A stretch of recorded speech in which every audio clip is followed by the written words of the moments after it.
Hello friends, मैं हूं रुपेश वर्मा और ग्रेविटेशन सीरीज के क्रम में आगे बढ़ते हुए स्वागत है आपका एपिसोड 129 में। आज के सेशन में हम ग्रेविटेशनल फील्ड और acceleration due to earth gravity के वेरिएशन और ग्रेविटेशनल पोटेंशियल एनर्जी के बारे में जानेंगे। साथ ही हमेशा की तरह इन कॉन्सेप्ट्स के रियल वर्ल्ड एक्साइटिंग एप्लीकेशंस पर हमारी खास नजर रहेगी। आपको ध्यान हो, पिछले वीडियो में हमने न्यूटन के यूनिवर्सल लॉ ऑफ ग्रेविटेशन के बारे में जाना था, जिसके अनुसार इस दुनिया का हर एक ऑब्जेक्ट, चाहे उसका मास कितना भी हो, दूसरे ऑब्जेक्ट्स के ऊपर एक g into m1 into m2 upon d square के मैग्नीट्यूड का फोर्स अप्लाई करता है। This gravitational force is always attractive in nature. इसे हमेशा याद रखना। आगे इस ग्रेविटेशनल फोर्स के बिहेवियर को और डिटेल में समझने के लिए एक नए वेक्टर क्वांटिटी को इंट्रोड्यूस किया गया। जी हां, इसे ग्रेविटेशनल फील्ड कहते हैं। And this is another invisible force field around us, जो कि किसी भी मास एलिमेंट के द्वारा जनरेट किया जाता है।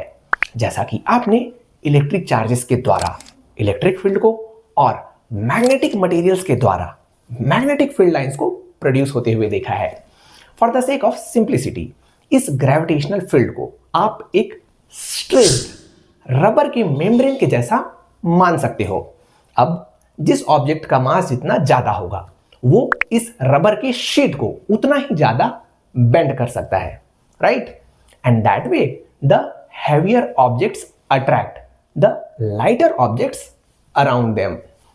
नाउ, जिस प्रकार हमने चार्ज पार्टिकल्स के लिए इलेक्ट्रिक फील्ड लाइंस को ड्रॉ किया था, लाइकवाइज मास एलिमेंट्स के लिए gravitational field lines would look like this.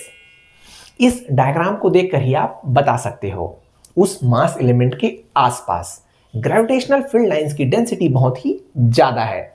मतलब जहां पर ये ग्रेविटेशनल फील्ड लाइंस पास पास होंगे, वहां पर ग्रेविटेशनल फोर्स भी स्ट्रांग होगा।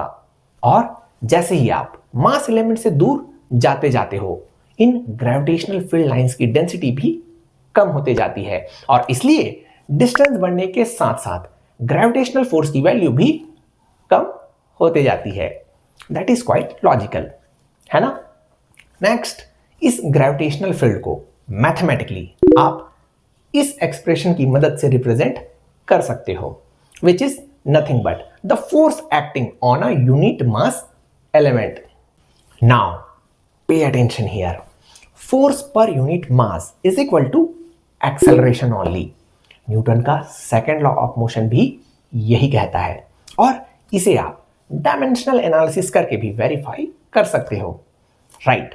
और यही कारण है कि इस ग्रेविटेशनल फील्ड और ग्रेविटेशनल एक्सेलरेशन को इसी एक्सप्रेशन की मदद से रिप्रेजेंट किया जाता है, which is g vector equal to capital G into m upon r square and r cap unit vector for the direction. चलिए आगे बढ़ते हैं। अर्थ सरफेस के आसपास हमें ग्रेविटेशनल एक्सेलरेशन की वैल्यू पहले से ही पता है, which is approximately equal to 9.81 metre पर सेकेंड स्क्वायर। लेकिन अगर हम अर्थ सरफेस के ऊपर या अर्थ सरफेस के नीचे जाने लगे, तो भी क्या इस acceleration due to earth gravity की वैल्यू सेम रहेगी?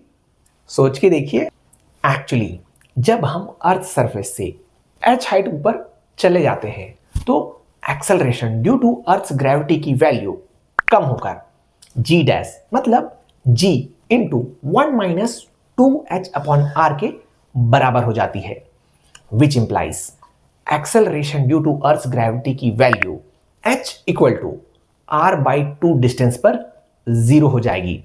यहां पर r is equal to the radius of the planet earth, और जैसा कि हम जानते हैं अर्थ के रेडियस की वैल्यू अप्रॉक्सीमेटली 6400 किलोमीटर के आसपास होती है। दिस इंप्लाइज हम जब अर्थ सरफेस से 3200 किलोमीटर ऊपर चले जाएंगे, तो हमारी धरती हमें अपनी ओर वापस नहीं खींच पाएगी। That is very interesting to know, है ना। अब आप ये सोच रहे होंगे अर्थ सरफेस से h हाइट पर ग्रेविटी की इस वैल्यू वाला ये एक्सप्रेशन कहां से आ गया, है ना। बट डोंट वरी, इसे डिराइव करना बहुत ही आसान है। आपको ध्यान हो, पिछले वीडियो में हमने एक यूनिफॉर्म स्फेरिकल शेल के बाहर ग्रेविटेशनल फोर्स की वैल्यू को कैलकुलेट करते समय यह मान लिया था कि उस शेल का पूरा मास उसके सेंटर में ही कॉन्सेंट्रेटेड है। कुछ याद आ रहा है? इस वाली सिचुएशन में हमारा uniform solid sphere layer by layer उसी तरह के स्फेरिकल शेल से ही मिलकर बना होता है। करेक्ट। और इसलिए हम ये अज्यूम कर सकते हैं कि इस सॉलिड शेल का पूरा मास उसके सेंटर में ही कॉन्सेंट्रेटेड होगा। बिल्कुल सही बात है। And you just have to use this idea to calculate the value of gravity at the height h। Next, अगर हम अर्थ सरफेस के नीचे गहराई पर चले जाएं तो acceleration due to earth gravity की वैल्यू कितनी होगी? Here again you will see an interesting result.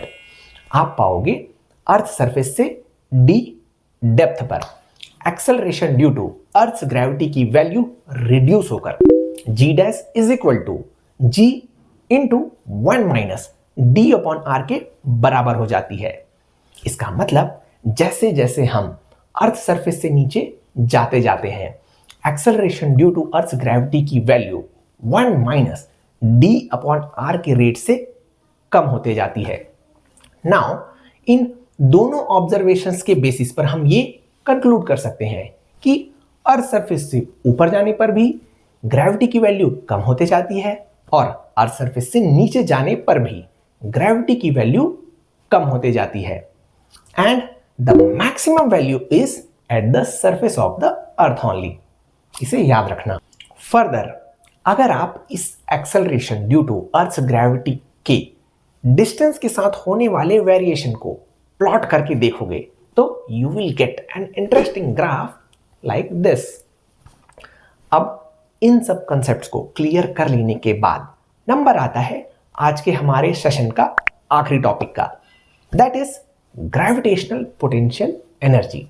इससे पहले भी हमने एपिसोड नंबर 15 में पोटेंशियल एनर्जी के बारे में जाना था। देयरइन वी अंडरस्टूड कि पोटेंशियल एनर्जी को सिर्फ कंजर्वेटिव फोर्सेस के लिए ही डिफाइन किया जा सकता है। If you are unable to recollect then एक बार एपिसोड 15 को फिर से जाकर देख लेना। Here is a recap for you. Conservative forces मतलब वो फोर्सेस जिनके द्वारा किया गया वर्क डन पाथ के इंडिपेंडेंट होता है। जैसे अगर किसी ऑब्जेक्ट पर लग रहे कंजर्वेटिव फोर्स के कारण उसका इनिशियल पॉइंट और फाइनल पॉइंट सेम हुआ तो उस ऑब्जेक्ट पर किया गया नेट वर्क डन भी 0 होगा। आसान शब्दों में किसी क्लोज्ड लूप पर किए गए कंजर्वेटिव फोर्स के द्वारा वर्क डन की वैल्यू हमेशा 0 होगी। इसे याद रखना। नाउ जब बारी आती है पोटेंशियल एनर्जी की, it is the energy stored in a body और a system by virtue of its position.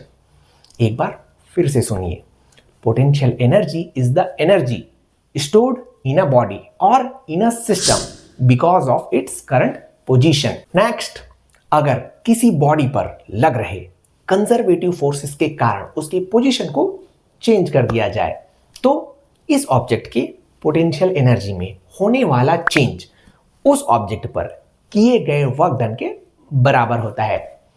And you know, bye it's nature only gravity is a conservative force और इसलिए हम ग्रेविटी फोर्स के लिए potential energy को define कर सकते हैं, जिसे ही ग्रेविटेशनल पोटेंशियल एनर्जी के नाम से जाना जाता है।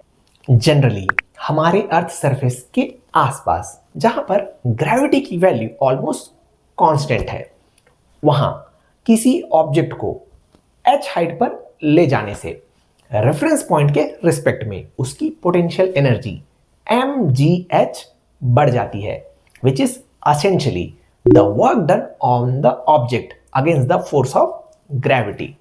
This is already something you know, है ना। और इसी के साथ आज हमारा एपिसोड 129 भी समाप्त हो गया है। इस टॉपिक का बचा हुआ भाग देखने के लिए मिलते हैं अगले हफ्ते। तब तक keep commenting, keep sharing. Happy Sunday, happy learning.